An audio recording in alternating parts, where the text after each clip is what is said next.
Well, hello everybody. Welcome back to the Bison Workshop. I'm Bob, and we're having our Trump coffee today.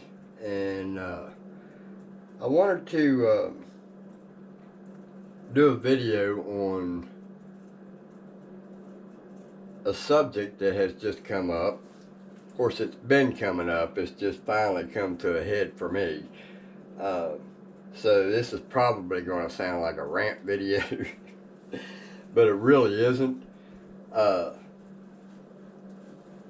think it's time for me to educate the new generation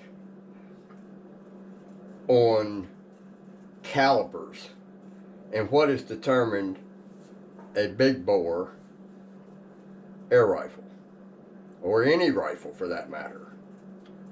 And what brought this up was the fact that, I see these people that say, well, I got a big bore 357. Well, all 357s are big bore. I don't give a shit what power it has. It is a big bore. So I asked the guy why he thought that his 357 was a big bore and somebody else's 357 wasn't a big bore. Let's just start off by saying, let's look at the words, big bore, all right? Everybody's so gung-ho on changing the meanings of every word we have today in the world that they're changing it to the point where the old timers don't understand what the new timers are talking about. And I'll probably get on some real touchy situations with people, but I really don't care. I think that's what my channel's all about, is making people mad at me. But you got big and you got the word bore. All right? Big means bigger.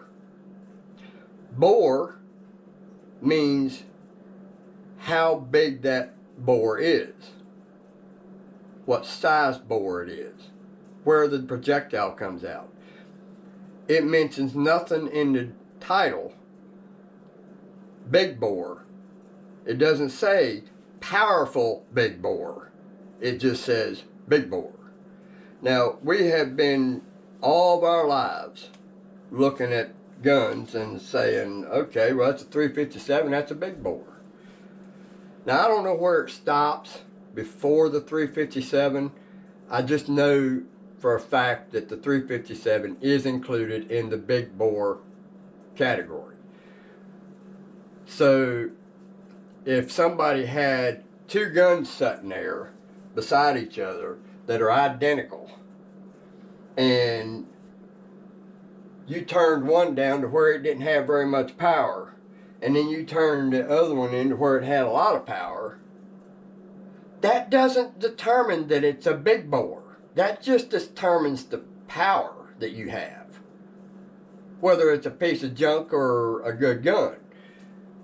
Where you get your determination for what the bore it is, if it's a 357, it's a big bore. If it's a 45, it's a big bore. If it's a 50, it's a big bore. If it's a 25, it's a small caliber. So that would be called a what? Let's hear it. Small bore. All right? 17, 22, 25. Pretty sure 30 caliber is included in the small bores. It's kind of a fence in between the small caliber and the big calibers. So it doesn't matter if one has less power and one has more power. They're both 357s. As long as that bore stays 3.357, it's always going to be a big bore. But I asked this guy, I said, what makes you think that your gun is big bore and the other 350 isn't? Because mine's more powerful. It's got a lot of power behind it. I have to educate these people. I can't even sit still. It bugs me that much that people are trying to change the way people do things today. And they're changing it in the wrong direction. So now they're trying to change the meaning of the word big bore. They're trying to make it sound better than somebody else's same gun. Just by saying, well, mine's more powerful, so it's a big bore. No, guys, no, it don't work like that. So I just wanted to kind of go over that, and this is basically my views. My views are right, but to me they're right. To you guys, who knows? Maybe you guys are shaking your head thinking, this guy's crazy. Trust me, it wouldn't be the first time somebody accused me of that. So I must be pretty smart, because what they're doing today is they're taking the old timers that knew the correct way to do things, who had common sense in the world to do things the correct way and the safest way. They're trying to put all the old timers to the side so they can change the meaning of everything that goes on in the world. I'll give you a perfect example of this. I was out there talking to my son one time on his car, and we got on the conversation of vacuum leak. Well, I said, I can tell you a simple way to find out where that vacuum leak's coming from. Grab a garden hose or a siphoning hose, put it to your ear, and run that siphoning hose around the motor everywhere you think there might be a vacuum leak, and listen. When you hit that vacuum leak with the end of that hose, it's going to get louder in your ear. So I was explaining that to him, and he just thought I was crazy. Well, that ain't how we do things now. That's the old way. We don't do things that way no more. As if to say the old way is no good no more. It's put off to the side. Nobody wants nothing to do with the old way, because everybody's trying to change the way that things are done, and they're not very reasonable doing it. So yes, that kind of shit pisses me the hell off, man. I get mad very easy when people try to make me look crazy because I do things the old way. That is still a very effective way and the cheapest way to find out a problem. So basically, my son's idea was that, and he's young, he'll learn one day. His idea was, no, I got to have that $500 or $1,000 frickin' machine to hook to my car to tell me if I got a vacuum leak. Why, when you can take a $2 frickin' hose and listen to it and use your senses that God gave you to figure it out? These young generation drive me nuts, man. They don't do nothing right. They're ruining our country. And it's because the paddle was taken out of parents' hands. Hell, back when I was going to school, the teacher even had a paddle. The principal had a paddle. Everybody in school had a paddle except for the kids. So I think what happened is kids today they didn't get enough butt whippings. And I'm sure I just touched on a lot of people. Oh my God, he's a child abuser. He's a beater. He's a violent man. Oh my God, let's stop watching him. I still believe the old way is the right way. Otherwise, they wouldn't have done it for so many years. Why would they be doing things for years and all of a sudden now in the 2000s, them ways are not there no more? See, I knew this was going to turn into a rant video. I knew it. But if you want to know if your gun is a big bore, look at your records. anything from 177 up to 30 cal is small bore. Anything from that point on is big bore. Plain and simple. You can't get no more simpler than that. So if you can't decide whether yours is a big bore and you want to try to add something to it to make it sound more appeasing and better than everybody else's, that's on you. But the fact still remains, you're wrong. If you have a 357, all 357s, I don't care what that bore is, if it's beyond 357, it's a big bore. So has nothing to do with this. They didn't name it or come up with that standard by using the breech. They used the bore of the barrel to determine whether it's a big bore or not the power. So I hope that enlightens some people on the difference in big bore and small bore. Because if you think that one 357 is a big bore and the other one's not, you're wrong. I'm going to be the first one to tell you, you are wrong 150%, 1000% wrong. I can't emphasize that anymore. You're wrong. Go back to your books and learn. So I shouldn't have to have these rant videos to teach people how to do something, or teach somebody the right way to determine something. You know, you have to look at your history. Stop trying to forget your history, guys. Stop trying to change history. You know, it worked. The old way works. And it's never going to not work. Anyway, now I'm starting to freaking laugh at myself. But anyway, before I sign off on this video, I wanted to update you guys on the barrel band for the Hammer carbine.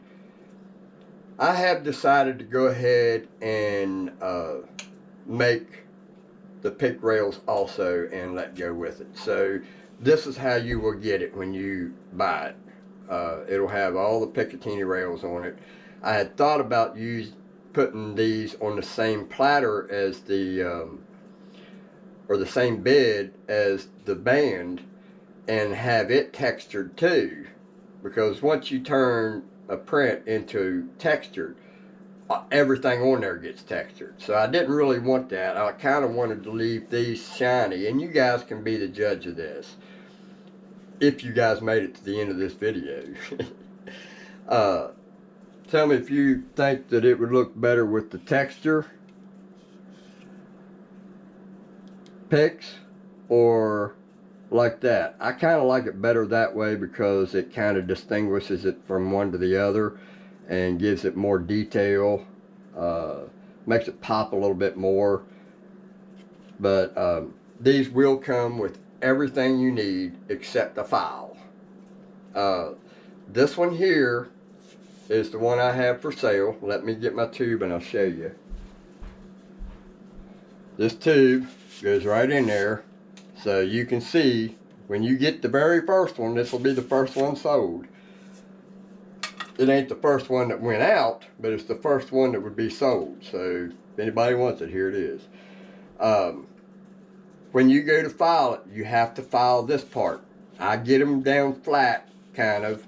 They're still a little rough textured in there because for some reason I have on the print that says fuzz, and that's what this setting is, fuzz setting.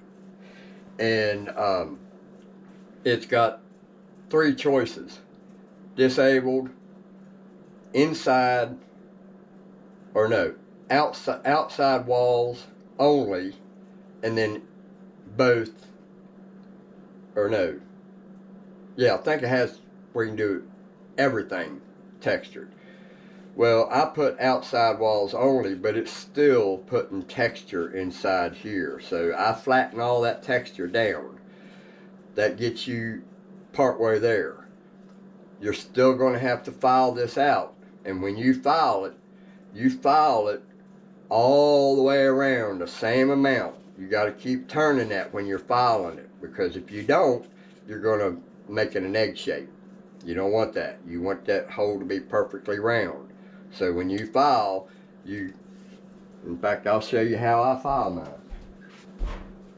So when I file mine, I just go in here, put that the round part here, and this is a pretty heavy rasp, and I just kind of go around it.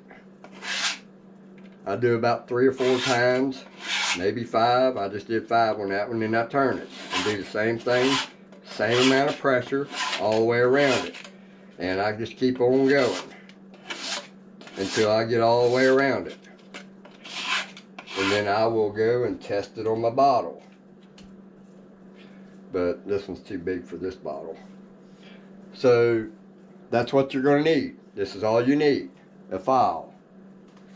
And there's a reason behind that. First of all, I cannot print these exact for every single gun. There's a difference. Very little. You can't see it by the naked eye, but it's enough to make a difference on the hole in this barrel band. So I can make it loose for one gun, but if I print that same print out for another gun, it might be way too loose and not even fit at all. Or it might be too tight. So anyway, enough about that. There's the new band, and I'm actually proud of that band. That's a nice looking band, especially with that texture. And as you can see, the bison doesn't go all the way through like it did on that other one. I think I like that better. So there's really no purpose to need to see through it anyway, because all you're going to see is the shroud. So unless you had a different color shroud or something, that would pop then if it was all the way through. But for the most part, I think I did a pretty decent job on that barrel band. It's stylish. It's got a nice profile to it, just like the original. I mean, I do like that profile. That's not a bad looking profile. In fact, I almost wish that I had it on mine, but I kind of like this area here being flat, because when I go to carry my gun, I don't carry it with my fingers up in around that gauge and stuff. So, but for the carbine, this is going to be a nice addition to the carbine, I think. But anyway, hope you guys learned something. And the guys that didn't learn something, I can't help you. Anyway, don't forget to have your Trump coffee. And you guys have a good one. Later.